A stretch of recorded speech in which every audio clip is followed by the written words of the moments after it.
செய்தி ஒன்றோடு உங்களை இணைத்துக் கொள்கின்றோம்.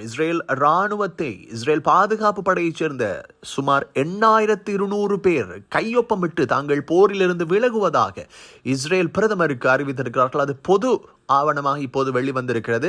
என்னென்ன விடயங்கள் மறைமுகமாக இதில் இருக்கின்றன என்றால், சில நாட்களுக்கு முன்பு நாங்கள் உங்களுக்கு குறிப்பிட்டிருந்தோம், அன்னளவாக 1000க்கும் மேற்பட்ட விமானப்படையினுடைய அதிகாரிகள் கையொப்பமிட்டு போர் வேண்டாம், சமாதானம் தான் தேவை, எங்களுக்கு பணைய கைதிகள் வேண்டும் என்று குறிப்பிட்ட ஒரு கடிதத்தினை அனுப்பியிருந்தார்கள். அந்த கடிதம் வெளிவந்து சில நாட்களுக்குள் இப்போது இந்த கடிதம் வந்திருக்கிறது. விமானப்படையில் 1000 பேர், இராணுவத்தில் 8200 பேர், அதில் பெரும்பாலானவர்கள் உளவு பிரிவை சேர்ந்தவர்கள். என்ன நடந்தது? முழுமையான தகவல்களை வழங்குவதற்காக இணைந்து கொள்கிறோம். அன்பான நேயர்களே, இஸ்ரேல் போரிலிருந்து விலகி தன்னுடைய பணைய கைதிகளை மீட்டெடுப்பதற்கான ஆவணங்களை செய்ய வேண்டும் என்று வலியுறுத்தி இஸ்ரேலினுடைய பாதுகாப்பு படையைச் சேர்ந்த 8200 பேர், இவர்களிலே பெரும்பாலானவர்கள் நிலுவை நிலையில் இருப்பவர்கள் என்று தெரிகிறது. இவர்கள் கையொப்பமிட்டு பொது ஆவணமாக இப்போது அதனை வெளியிட்டிருக்கிறார்கள். இது மிகப்பெரிய ஒரு தலையீடியை இஸ்ரேல் அரசாங்கத்துக்கு ஏற்படுத்தி விட்டிருக்கிறது. இதனுடைய மிக முக்கியமான ஒரு விடயம், மிகப்பெரிய தலையீடு என்பது மட்டுமல்ல, மிகப்பெரிய தலையீடு ஒட்டுமொத்த இஸ்ரேல் பிரதமருக்கும் அரசாங்கத்துக்கும் தான். ஆக இது ஒரு பொதுவாதத்தை இப்போது ஏற்படுத்தி விட்டிருக்கிறது. அதாவது பணைய கைதிகளை மீட்டெடுப்பதற்கு 1.5 வருடங்கள் கடந்தும் இன்னும் முடியவில்லை என்றால் இந்த போரில் என்ன அர்த்தம்?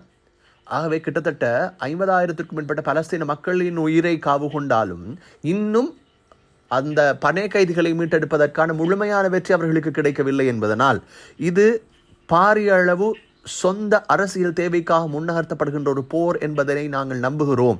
எனவே இது இஸ்ரேலினுடைய மக்களினுடைய நலனுக்காக அன்றி தற்போதைய இஸ்ரேல் பிரதமரினுடைய ஆட்சி நீடிக்க வேண்டும் என்ற சொந்த நலனின் கருதியை இது மேற்கொள்ளப்படுகிறது. இது இஸ்ரேல் பிரதமரின் சொந்த நலனுக்காக மேற்கொள்ளப்படுகின்ற போர். ஆகவே அதற்கு அரசியல் ரீதியான விடயங்களுக்கு எங்களால் பணியாற்ற முடியாது என்று கூறித்தான் இவர்கள் கையொப்பமிட்டிருக்கிறார்கள்.